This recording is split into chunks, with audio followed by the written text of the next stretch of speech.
Welcome back, Bird Gang fans, to the Red Phantom podcast, where we bring everything involving the Arizona Cardinals.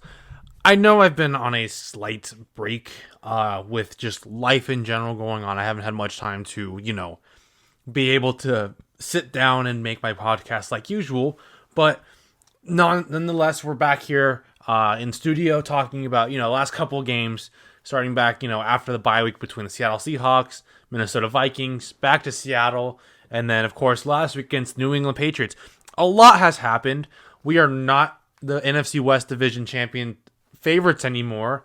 However, that does not count us out of winning the division this year. There are still plenty of hypothetical chances, still a lot of optimism about this Arizona Cardinals team going into the final 3 weeks of the season for potentially a final playoff push going into the next 3 games between the Carolina Panthers, Los Angeles Rams, and the San Francisco 49ers. So without further ado, let's jump straight into Seattle Seahawks game after the bye in Seattle.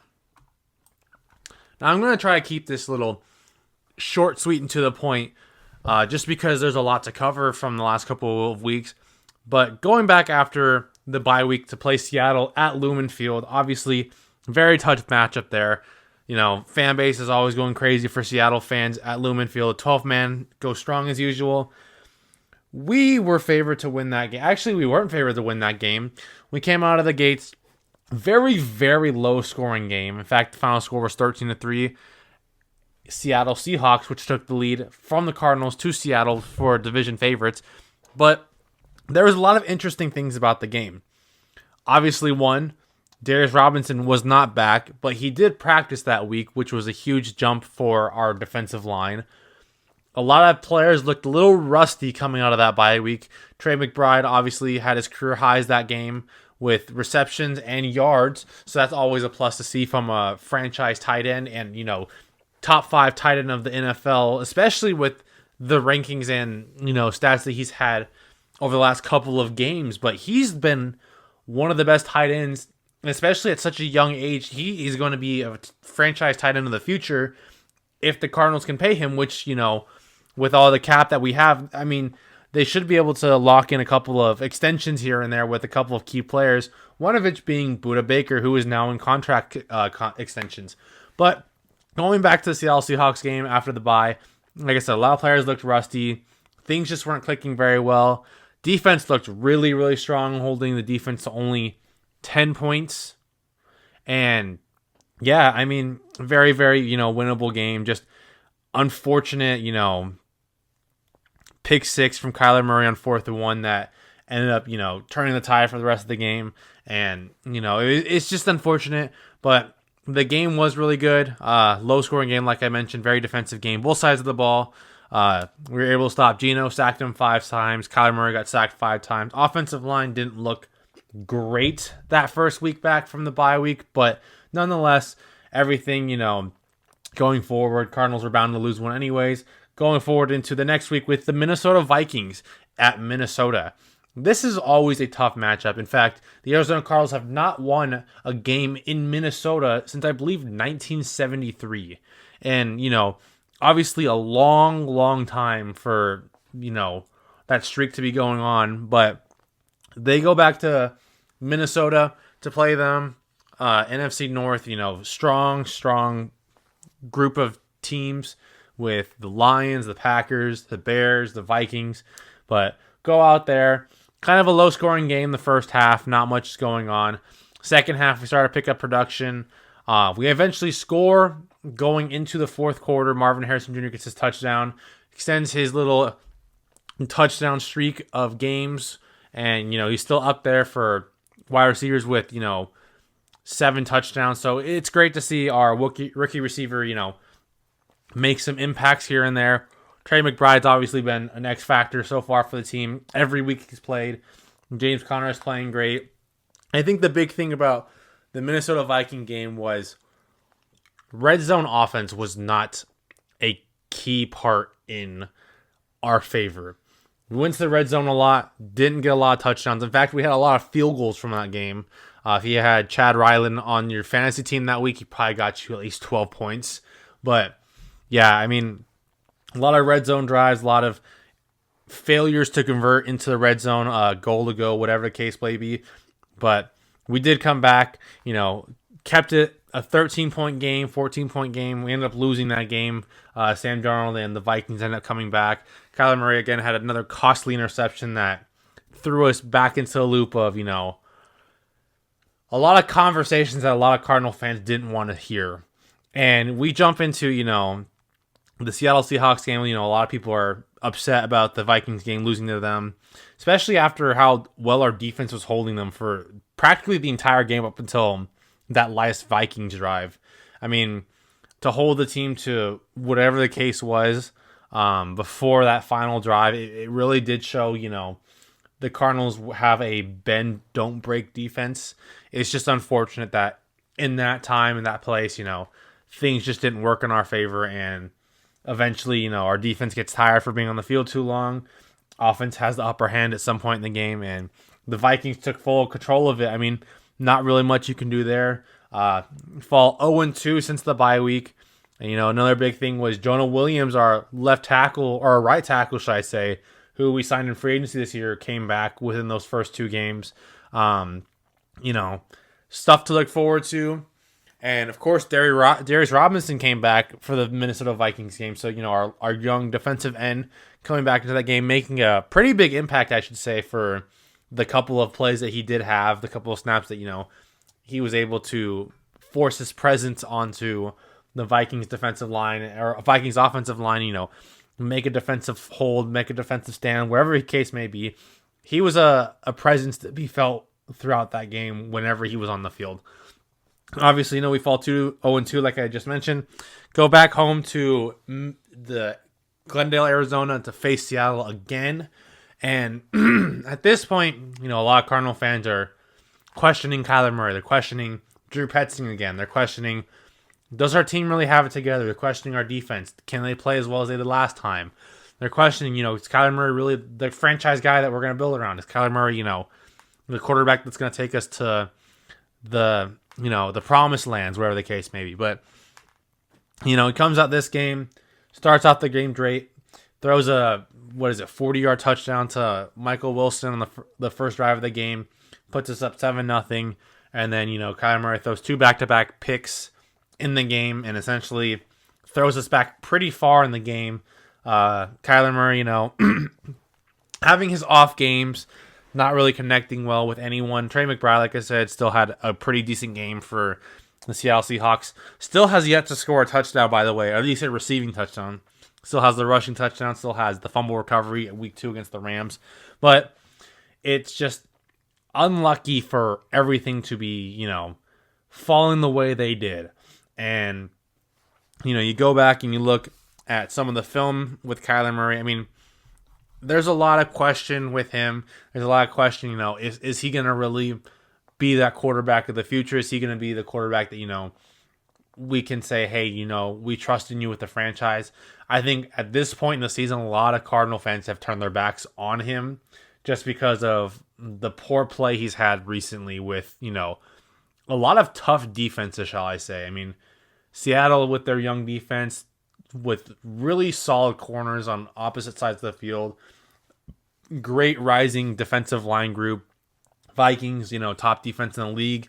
And then, Seattle again, after learning, how the Cardinals play the first time around, it just wasn't particularly pretty. But I will say this. Kyler Murray, with the Arizona Cardinals right now, we're at the point in the season where we're technically successing in a way. And, it's kind of a successful failure, shall you put it.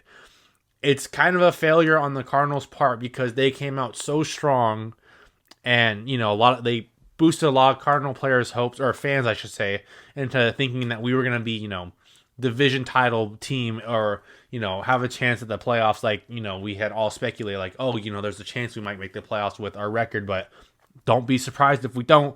They came out, had that 4-game winning streak, go into the bye week 6-4, and then, lose the next 3 games. And a lot of Cardinal fans are like, what the heck? Like, how do you lose 3 games? How do you do this? Like, we're going to lose plus. But look at it this way. At this current point in the season, we are 7-7. We are 1 win away from having our 8th win and essentially showing people, hey, the Arizona Cardinals have something going on in their culture, in their team, in the city of Glendale in Arizona that can potentially change the future of the NFL. Many people, at least analytics, shall I say, said that we weren't even going to be close to a winning record. A lot of people had us, 7-9. A lot of people have us at, 6-10, whatever the case may be. It shows that the Arizona Cardinals are fighting. They are trying to prove to people we have something going on. Now, is it a shame that we came out strong right before the bye week and, fall flat 3 games in a row? Yes. Because a lot of people think, we had a chance at the division and now we just blew it.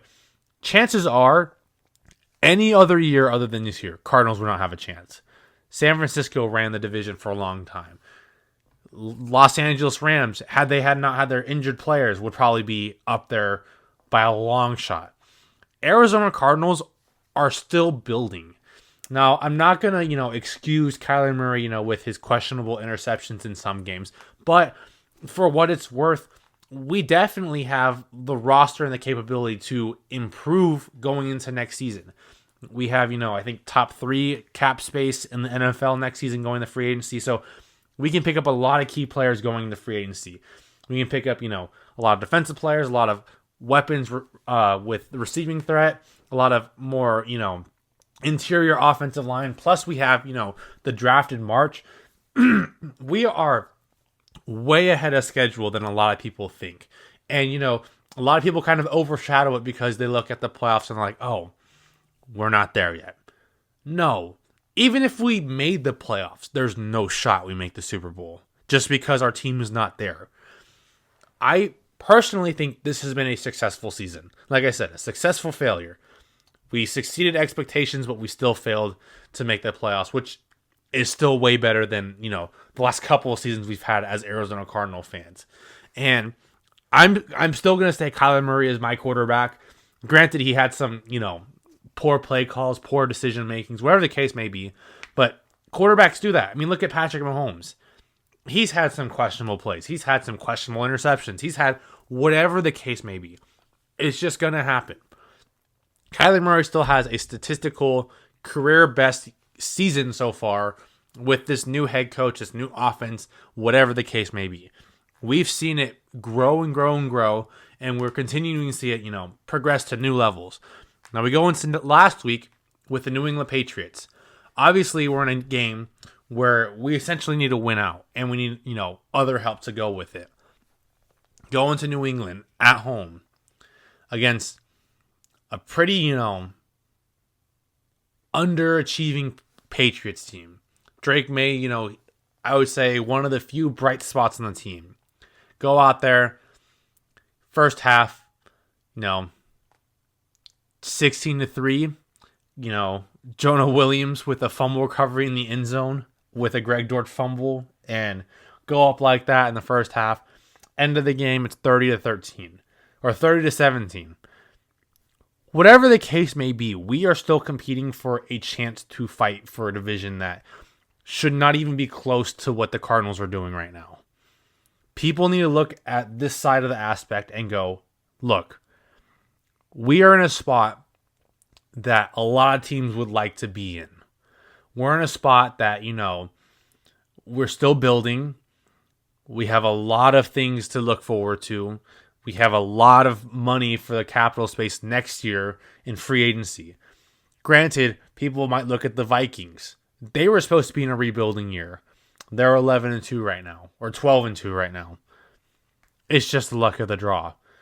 But for what it's worth, with how young our team is, with how young our head coach is, our coaching staff is, they are doing exponentially well for this Arizona Cardinals roster. And it's only going to get better once free agency hits next year, with all the free agents coming out from teams, with the NFL draft around the corner, with a lot of really, really strong defensive players, a lot of really strong offensive players.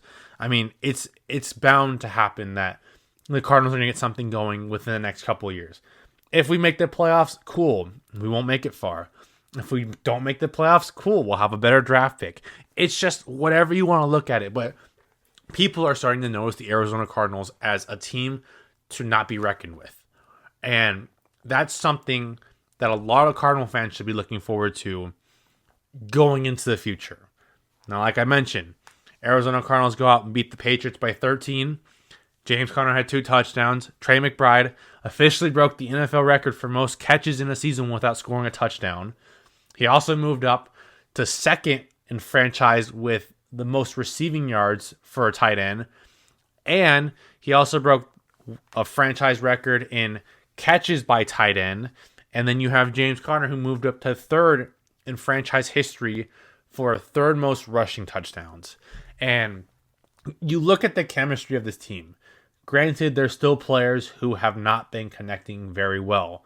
One of which being Marvin Harrison Jr. and Kyler Murray. It's going to take some time. It will. And I know a lot of people are so impatient watching this duo because they want something good to happen. Give it some time. We all saw it with Trey McBride. Everyone wrote off Trey McBride when he got drafted. They thought it was a horrible draft pick. They thought they wanted nothing with him. They didn't see a reason to pick him up with Zach Ertz on our team. No one liked him. A couple years later, he is now one of the best tight ends in the NFL, and a lot of people are praising him with his athletic ability to catch the ball, hurdle people, run somebody over, whatever the case may be. It's going to take time with Marvin Harrison Jr. They've only had 1 season together.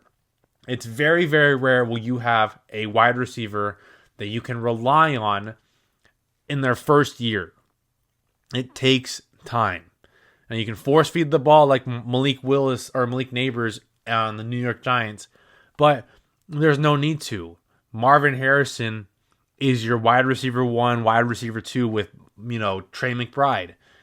He's going to get open eventually. He's going to build chemistry with Kyler Murray. It's going to take time. We saw it, in the Patriots game. He had some great catches. He had some great, separation between the corners. But there was a lot of times where the Cardinals were trying to force feed him where nothing was there. One of which, or a couple of times, should I say, was in the end zone against Christian Gonzalez. There are plenty of times where you look at that and you think there's no possible way that a receiver is going to catch that ball unless they are like Hall of Fame worthy. Like, it's a jump ball behind the back, whatever the case may be. And, it's tough catches for a rookie receiver to make. And, looking at some other players in the league, like some other players wouldn't make those catches either. It's going to take time. Marvin Harrison Jr. is going to get down eventually. A lot of people are kind of turning like, oh, well, Malik Neighbors is doing so much better. We should have taken Joe Alt. We're like, no. Marvin Harrison Jr. will get down eventually. Chemistry just needs to build up a little bit. Kyler Murray will get the connection going on there. Speaking of which, Kyler Murray is just keeping this team alive. And a lot of you, like I mentioned earlier, are kind of turning your backs on him. Please don't. We still have 2, maybe 3 years left of him. And for a lot of our franchise to just, or fan base, shall I say, to turn on to the franchise quarterback and say, you're not who you think you are, you're not good. Come on. We're better than that. We have a quarterback that a lot of teams would much rather have than their starting quarterback. And that speaks a lot of volume. We just need to settle down and let things happen. We trusted Monty Ossenfort. We've seen what he did in the draft. We're going to see what he does in the future with the cap space that we has. Granted, last free agency wasn't the greatest, but it's still building off of something that you want to get started with your organization. Jonathan Gannon's going to get something going. Nick Rallis has already been producing. Drew Petzing, there's little bumps in the roads with him, but maybe he'll start clicking down the road with him. I think, this is very much a year where we could have a new change in offensive coordinator depending on how the season goes with the last 3 games. And a lot of it's going to come down to this game against the LA Rams on Saturday night, December 28th. That is going to be a very, very, very important game for the Cardinal community. That game essentially is going to determine who's going to win the NFC West. If Seattle loses 2 of their next 3 games, there is a lot on the line for the Arizona Cardinals if that happens. And it does look possible. Geno Smith just went out with an injury against the Green Bay Packers. Their next couple of games, the Minnesota Vikings, the Chicago Bears, and the LA Rams. It's very, very likely Seattle misses the playoffs with injury, especially with Geno Smith. And I know I mentioned Geno Smith robbed Seattle. I still stand by that. Does that mean he is a bad quarterback because we've seen Sam Howell play for Seattle? It's not pretty. But there's a lot on the line now. And this Rams game on December 28th is going to be a very difficult game. And the reason I say that is because they're not going to want to get their ass handed to them at home. We handed them their ass in Glendale without Cooper Kupp for half the game and without Puka Nacua for the entire game. Defensive line was still young and still inexperienced. They have now become one of the best defensive line groups in the NFL, led by Jared Verse, Byron Young, Kobe Turner, and Brendan Fisk. We have a lot going forward into this game. Secondary for the Rams obviously has slightly improved, especially with the trade away from Tre'Davious White. But there is a lot on the line for that next game. But we have to get through the next game with the Carolina Panthers. And historically, for some reason, we suck against the Panthers. And this game has me the most worried about this next 3 weeks.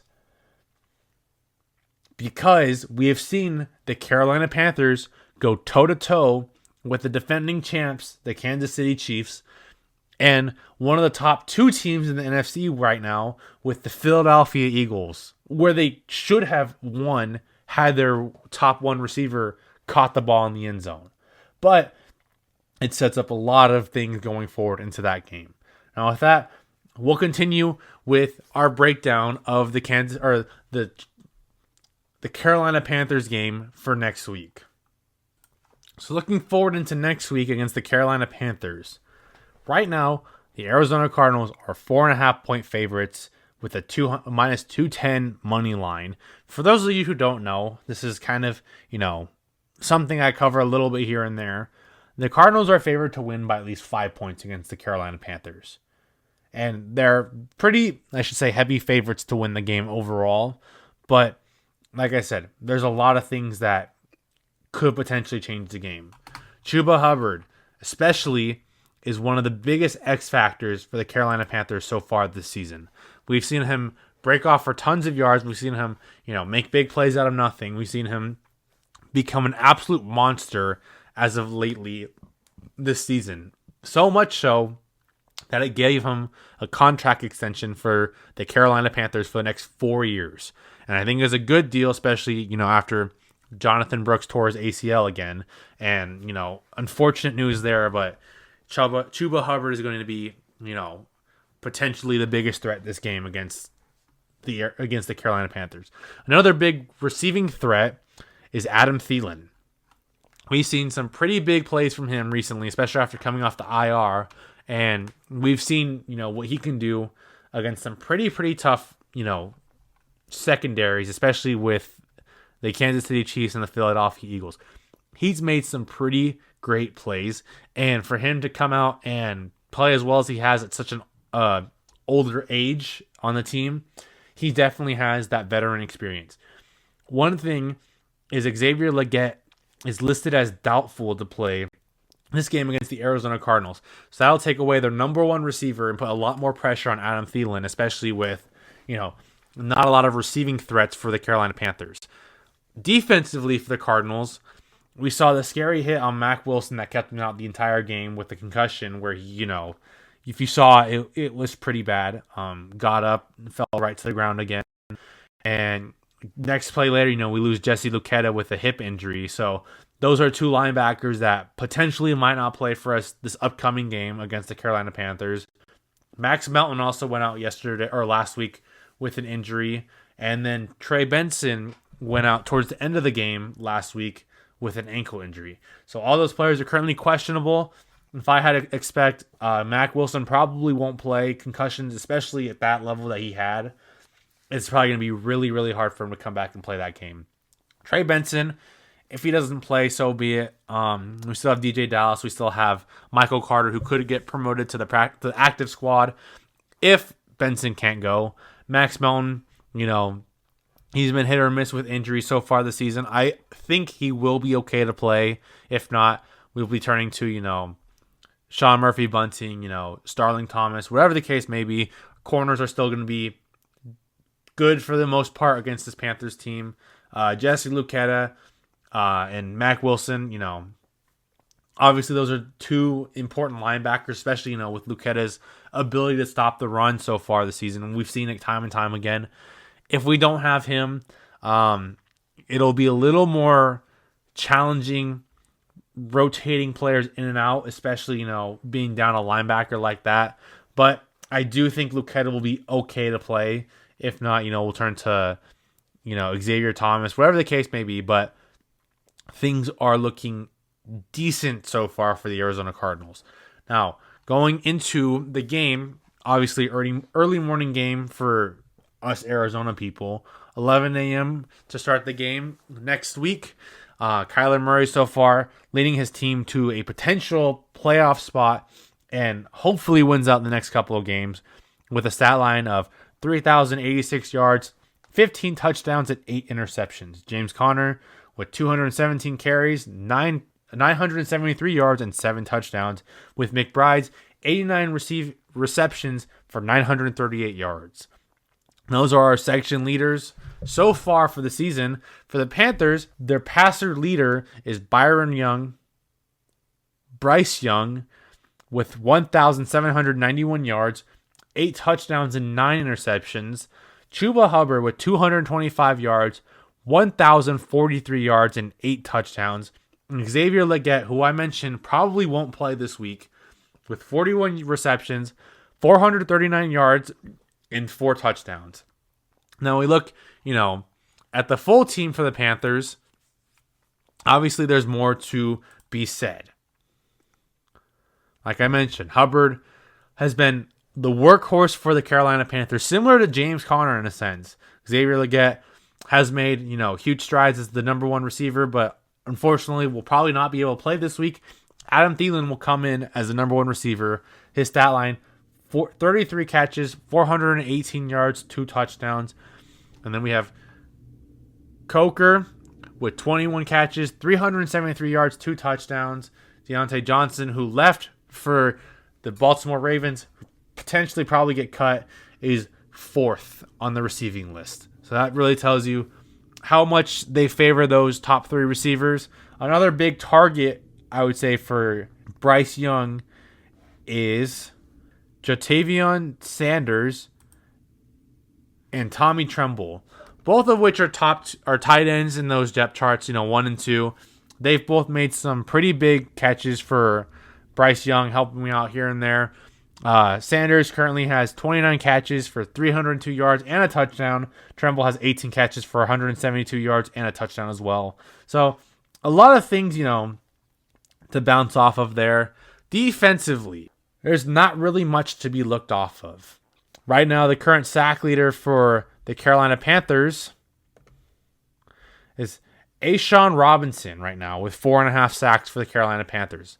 Behind him are tied with Jadeveon Clowney at 3.5, as well as Josie Jewell, both linebackers for the Carolina Panthers, 3.5. So that really tells you, not really much of a defensive presence. Pass rushing, obviously last time I said that was the Washington Commanders, and Kyler Murray got sacked 4 times. So hopefully I don't jinx that. But, I mean, nothing really spectacular, shall I say, defensively, at least at the line of scrimmage. Now, corners, Panthers currently have 7 interceptions on the year. And it's hit or miss, but defensively, especially for this team, that's a pretty good number to have. Especially, with the rising star of Xavier Woods.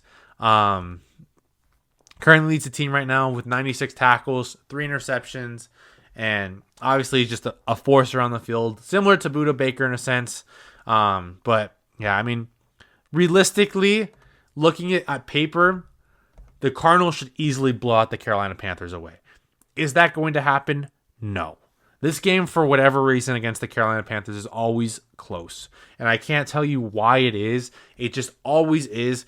And especially with the Cardinals being favorites, it just puts more pressure on the Cardinals to win this game. And we've seen it time and time again where the Cardinals are favorites and they lose to this Carolina Panthers team over and over again. Like I mentioned, James Conner currently the number 1 runner on the team, 7 touchdowns. Number 2 runner, Kyler Murray, 455 yards on 63 carries and 4 touchdowns. We haven't seen Murray run the ball much the last 4 games against Seattle, Vikings, and Patriots. Maybe it's something they'll try to implement more with Kyler Murray. Maybe not. I would hope to see it more because that's one of Kyler Murray's most deadly weapons in his game is his running ability. And, seeing him, be as elusive as he is, especially against, the next 3 games that we have, we really need to see that Kyler Murray come back. That's a huge reason why we went on that 4-game winning streak was Kyler Murray's mobility to avoid sacks, to avoid pressures, and make throws down the field and extend plays. That's the reason why we beat the Los Angeles Rams in week 2 by almost 30 points. We have to see that come back in some way, some shape or form. Trey McBride, like I mentioned, number 1 receiving threat for the Arizona Cardinals. Number 2, Marvin Harrison Jr. with 47 catches, 687 yards, and 7 touchdowns. Currently leads the team right now with that 7 touchdowns. And behind him, Michael Wilson, 41 catches, 482 yards, and 4 touchdowns. Michael Wilson, I should say, has been having somewhat of a quiet year. We've seen him make plays in and out, especially, big, 50-50 balls, and him come down with it. So he's really secured his spot as the number 2, number 3 receiver on this team, and he's made his impact, and I'm happy to have him on the team. Slightly disappointing, though, with Greg Dortch, 29 catches, 258 yards with 1 touchdown. He did have a really good game against the Patriots, had, I think it was 6 catches for 60 yards or 3 catches for 60 yards, whatever the case may be. Had a couple of open field running ability where he was able to shake players, make himself elusive, run down the field as quickly as possible.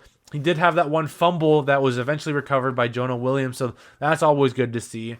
But James Conner currently on the team, number 4 on receivings with 41 catches, 361 yards, and a touchdown. So the ball is being spread around a little bit better on the Cardinals side. Obviously, they still have their favorites with Trey McBride, Marvin Harrison Jr., both of which are probably going to play for the game against the Carolina Panthers, where, the Panthers have Xavier Legette probably out for that game. So it gives us a little bit of an upper hand there. Budda Baker and Kyzir White have broken the 100 total tackle stat of the season. Like I said earlier with the Panthers, the highest total tackle was 92. Budda Baker right now leads the league in total tackles with 142. Kyzir White has 111, second on the team. And especially with Budda Baker's, contract year this year, it's going to be a lot of money to pay up for Budda Baker, and I will happily pay that. Budda Baker has been an absolute unit on our defense, and I feel like losing him would create a lot of setbacks, especially defensively. Sack leaders, Dante Stills with 4.5, especially with Zaven Collins at 4. LJ Collier with 3.5, third on the team, and then a 4-way tie between Luketa, Gardeck, and Wilson. Like I said, Luketa and Wilson might not play this week. Wilson leaning more towards doubtful this week. Luketa, it'll be hit and miss depending on him. Behind that, Xavier Thomas. So we have playmakers. Like I said, not really too much pressure. Only 36 sacks for the team, like I mentioned. Interceptions has been kind of a hard thing to do so far for this team. Murphy, Bunting, and Williams lead the team with 2 interceptions, 7 total interceptions on the season. So decent, interception ratio with the Carolina Panthers, but it's going to be a tough game going into this game against the Carolina Panthers, especially, how the weather is there in Charlotte. It always rains. We might see some weather there, especially in the winter season. We might see maybe some snow, maybe some really cool temperatures there. Who knows? Chad Ryland has definitely stepped up his game as the kicker, going 22 for 26 on field goals and a perfect 18 for 18 on extra points. Like I mentioned, Chad Ryland, I would not be shocked if the Cardinals gave him an extension to kick a field or to kick for us for the future. If Prater does end up retiring, if Prater doesn't come back to the team, whatever the case may be, I can see Chad Ryland being a future kicker for the Arizona Cardinals. But moving on from that, let's take a look at the Arizona Cardinals rest of the season. So we will be back with you in just a little bit.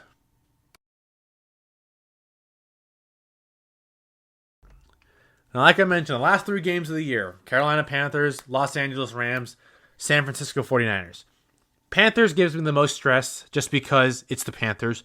Any longtime Cardinal fan will know the Panthers always have our numbers. Los Angeles Rams will be a very, very, very tough game, especially at the primetime game on NFL Network. It's going to be one of those games we look at and say, are we ready for the playoffs? Are we ready for tough opponents? Are we ready to do this in the future?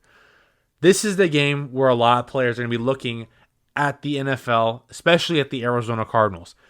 If the Cardinals win this game against the Rams, we will get a ton of interest from players around the league wanting to come to the team. And potentially could send us on our way to win the NFC West division title for the first time in 9 to 10 years. So a lot on the line 2 weeks from now on Saturday against the Los Angeles Rams in LA. After that, we have our final game at State Farm Stadium against the San Francisco 49ers. Obviously, San Francisco has been going through a lot of injuries so far this season. Their backup running back, Jordan Mason, went on IR. Their starting running back, Christian McCaffrey, started off on IR, went back on IR after he had his PCL sprain. So there's a lot there. And you look at, Trent Williams, who's been inactive for a lot of the games. And you look at, just all the injuries that the 49ers have had. It really is something to look forward to with that last game. You look at, especially what happened with Devondre Campbell, former Cardinal linebacker, who eventually got released in favor for the Green Bay Packers, came out and said he wasn't going to play after finding out he wasn't starting for the San Francisco 49ers in the game against the Los Angeles Rams. And San Francisco came out and said, cool, we'll suspend you. So he's no longer going to be playing the game against us. Dre Greenlaw, on the other hand, did come back. He is a little bit rusty, but I'm sure by the time we'll face him in the final week of the NFL season, he will be up to speed. He's still going to have a little bit of soreness, a little bit of whatever the case may be, especially coming back from an ACL tear or Achilles tear, my mistake. It's just something to look forward to with that. But like I mentioned, Isaac Guerendo is currently the number 1 running back for the team after the 2 starting running backs go down on injury reserve to keep them out for the rest of the season, potentially, out of playoffs for that record. We've seen, Ricky Pearsall make some strides here and there. Deebo Samuel's had a major fall-off year, and we've seen it on primetime. We've seen it on social media. I mean, this 49ers team is just slowly becoming a dysfunctional team, and we're seeing it happen live in front of everyone. So if it does come down to that last week against the San Francisco 49ers, that is a game we must win. George Kittle is going to be, the big target for the San Francisco 49ers. Brock Purdy's been looking for him a lot. Very similar quarterback sacks, actually, now that I'm looking at it. Brock Purdy, 3,174 yards, 15 touchdowns, and 9 interceptions. Kyler Murray, 3,086 yards, 15 touchdowns, and 8 interceptions. So, a lot of things to look forward to there. George Kittle, 60 catches, 861 yards. Trey McBride, 89 receptions, 938 yards. So a lot to look forward there too. Look at the Rams, like I mentioned, Matthew Stafford, 3,468 yards, 19 touchdowns, 7 interceptions. Kerwin Williams, 1,121 yards, 12 touchdowns. And Puka Nacua with 61 catches, 805 yards, and 3 touchdowns. We have seen more of Puka Nacua get involved in the game more than Cooper Kupp. And, I'm not going to say, Cooper Kupp's washed, because he's not. It's just the way the game is played. Cooper Kupp is going to be the secondary wide receiver to Puka Nacua, who has been, playing pretty well as of recently. Top 3, touchdown receivers. Demarcus Robinson with 7, Cooper Kupp with 6, and Puka Nacua with 3. So it's really hit or miss between Kupp and Nacua when it comes to receiving targets, but obviously the number one target will be Puka Nacua going forward into the game against the Arizona Cardinals. Matthew Stafford's been, hit and miss between his throws. We saw last game against, the Rams and 49ers. He was kind of off target all game. They had to rely a lot on the running attack with Kerwin Williams, who was getting shut down majority of the game until they took out Dre Greenlaw. And we saw how that turned out. I mean, they went down, scored, and won 12-6 against the San Francisco 49ers, essentially ending the Niners' playoff hopes. But it's going to be a lot looking forward into the season. A lot coming out between now and the next 3 weeks. So I'll be tuning in every other week talking about, games, how they played, how the Cardinals looked going into next week, going into the future game, whatever the case may be, playoff chances especially. I'll be talking more about Seattle Seahawks because we need them to lose, like I said, the next two out of their 3 games. So a lot of things to check in there. Rams, obviously, we just need to beat them when we win out, and we'll essentially secure the NFC West division spot. So with all of that being said, this is the Red Phantom tuning out. Until next week, make sure to check Instagram, TikTok, Spotify, and whatever else you can find me on. I will be there talking to you guys, posting whatever the case may be, and I will see you guys next week.